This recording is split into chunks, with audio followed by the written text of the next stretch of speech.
Top quality और consistent performance के लिए सिर्फ सिल्वर पंप्स। टॉप क्वालिटी और कंसिस्टेंट परफॉर्मेंस के लिए सिर्फ सिल्वर पंप्स, नाम याद रखना।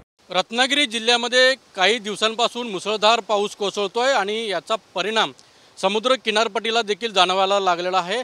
समुद्रामध्ये जो कचऱ्याचं साम्राज्य होतं, जे नागरिकांनी टाकलेला जो कचरा समुद्राच्या ह्याच्या पोटामध्ये होता, तो संपूर्ण कचरा जो आहे तो मांडवी बीचला येऊन धडकलेला पाहायला मिळतो।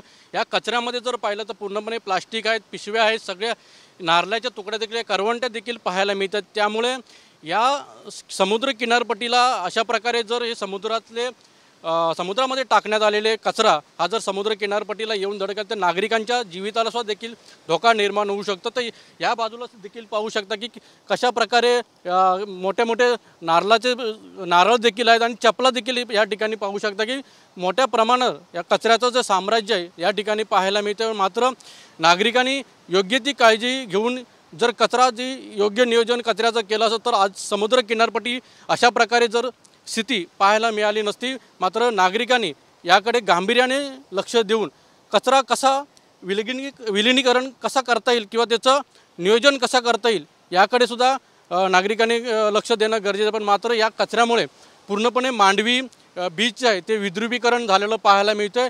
पूर्णपणे त्याचं वाताहत बीचची लागलेली ह्या ठिकाणी पाहायला मिळते। पण मात्र या ठिकाणी पाहिलं तर पूर्णपणे या बीचचे आहे ते मात्र विद्रुपीकरण मात्र हे नक्कीच या कचऱ्याच्या माध्यमातून दिसताना पाहायला मिळतं आहे।